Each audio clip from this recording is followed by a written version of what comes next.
Hey guys, what's happening?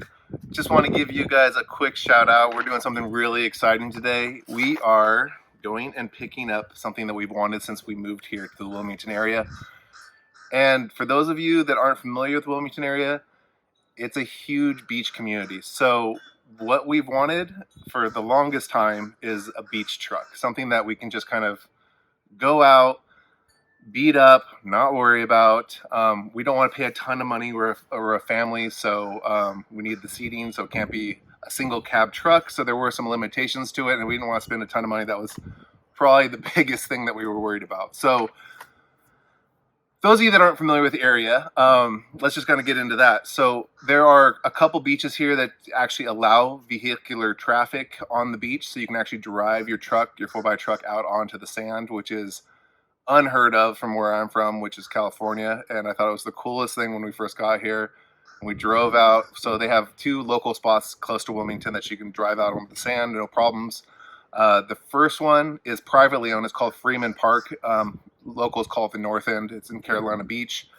And they actually allow overnight camping there as well, which is really cool. So we're super excited about that. You can buy an annual pass if you're an early bird. You can do it for $100.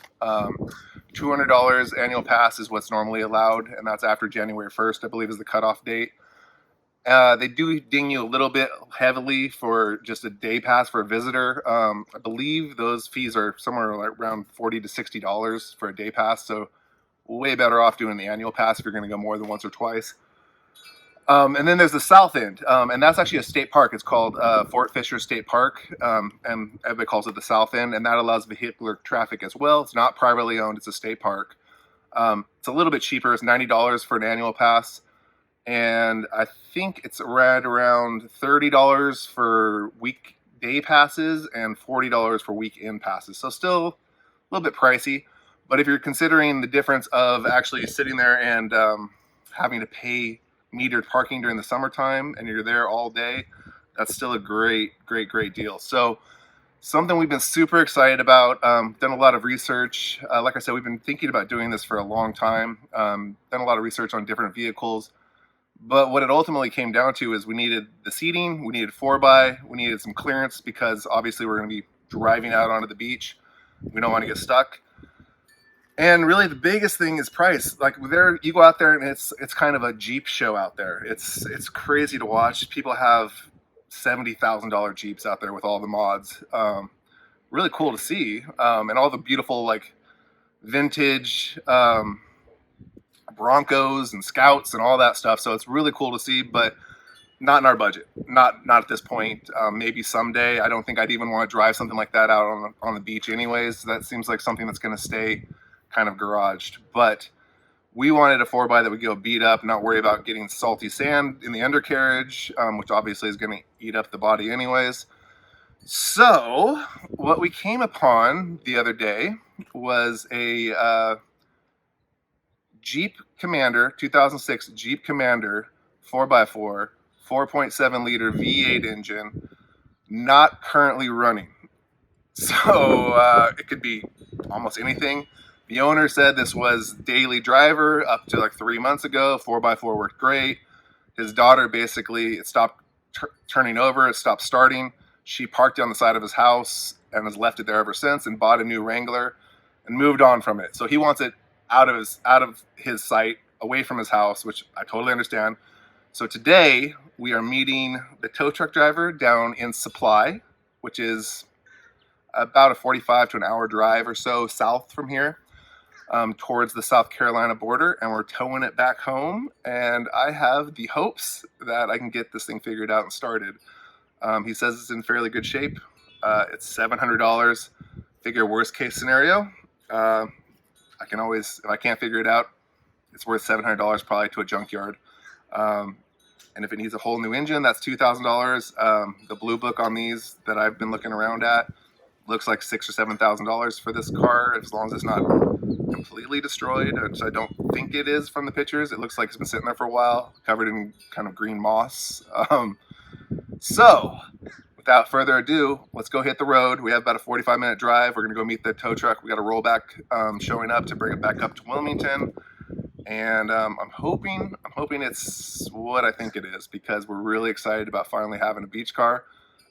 And what I plan on doing, and what I love to do, is I really like these videos. I like watching restorations on boats on YouTube. I like watching trucks and car restoration stuff. So I'm hoping to kind of maybe start a second channel on that. I know this isn't real estate involved, but we'll see how that goes. I don't know if we're gonna have time for that, but I'm gonna bring you along for the trip to go get the truck. We'll clean it up when we get back home. I'll kind of give you a walk around. Hopefully it's not a complete pile of junk, but we'll see. I appreciate you guys watching up to this point. Enjoy the trip, and we'll see what we got.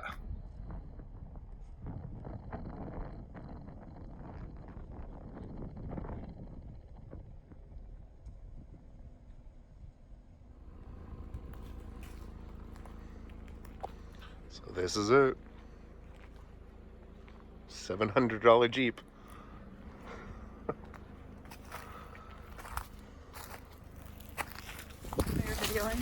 You excited? Mom's new spring car. Are you excited? Charlie's excited.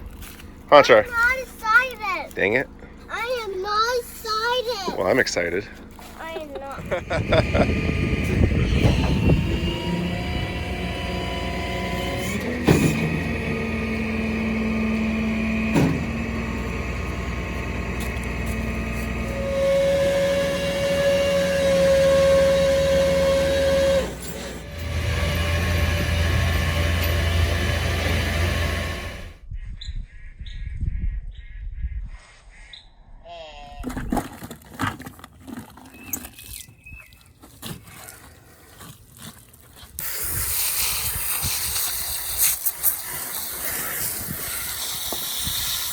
Hey guys, so we're home and we got it clean. So this is it. I'm actually really excited about what a $700 Jeep looks like, at least cosmetically speaking. The paint cleaned up fine. Doesn't really have too many dings or dents. It's got some issues, obviously. It's a $700 Jeep, but so we got the old redneck fix of duct tape around the windshield. We got a failed windshield seal. Got some continued more duct tape work up top around the sunroof. He says the sunroof opens and closes but does leak. I did a little YouTube researching on this thing, and on the sunroof, sounds pretty common that the channel gets clogged up and it just doesn't drain through the pillar like it's supposed to underneath the Jeep, and it just kind of fills up and has that issue. And then yeah, we are trail rated, which is awesome. I don't actually even need it to be trail rated.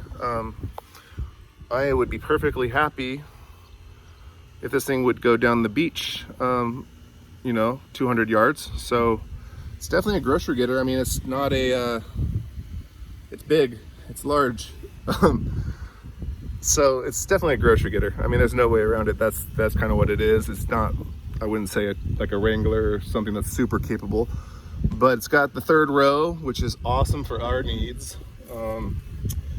I am thinking about already putting on a 2-inch leveling kit. So the inside's actually not bad. I'm not super, I don't love Jeep interiors. I've had Wranglers before. They're a little bit plasticky and cheap, I think. But yeah, the interior is actually shockingly decent. It's got some of the standard issues, I think, that I've kind of looked up on YouTube that have, like the door handles break. It's kind of a cheap insert piece that's fixable. Yeah, it's actually super clean. It's got a broken windshield. I'm not gonna go crazy on this Jeep. I want it to be pretty standard, I think. I don't want to go too nuts on it. So what I'm kind of thinking is probably the leveling kit, a little more aggressive tread on the tires so we don't get stuck out on the beach. Fix the door handles because that's just kind of ghetto and it's pretty easy to fix. And then, I don't know, maybe a light bar, maybe a roof cage, maybe some new shocks and struts. And that's probably, once I get it started, that's probably about as far as I'm gonna go with this thing. So the funny thing is it came with, it is the 4x limited. I didn't know it was a limited version, but it is a limited version, so it has a little bit nicer trim anyways. it came with a system as well, which the owner was very proud to show me. I'll probably be pulling that out. I've already disconnected it. I've actually already pulled the battery, so just so I don't get comments that it probably needs the battery to start. I already pulled the battery. Everything turned on this car actually, which is kind of interesting. Had no problems turning on. It just doesn't have any click or start or anything like that. I've heard starter is a kind of a common starting spot for these things. So it could be that. That would be really easy if it's the starter. And that would be awesome for a $700 truck. But I'm not holding my breath on that. I kind of doubt that's the situation. But yeah, I feel like I said, I think I'm going to be doing a little bit of work after I get it started. Obviously, I don't want to be putting a leveling kit and new struts on a car that doesn't start. So we'll start there, see if we can get started. I already ordered up the starter and tested the battery. It's not the battery. It'd be great if it was a starter, obviously. If anybody out there knows anything about these trucks, this is a 4.7 liter V8 2006 Jeep Commander.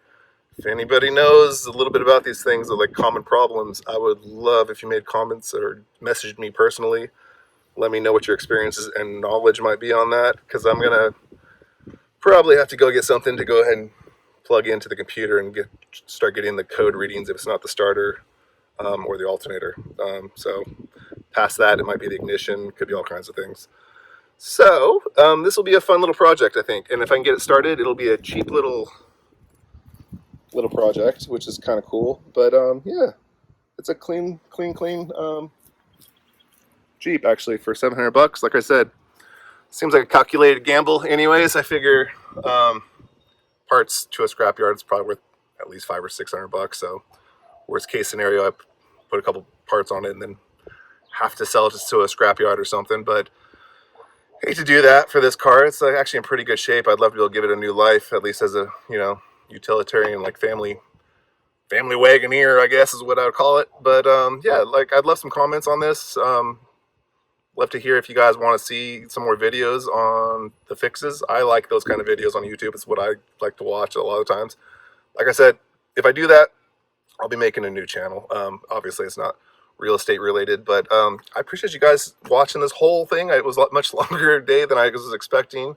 Lexi is tired and Charlie is tired and everybody was troopers when we got home and got it clean. So stay tuned. Let me know if you guys like this. Thanks for tuning in. Again, this is Jake and Lexi over at Blue Coast Realty. Let us know if you need anything.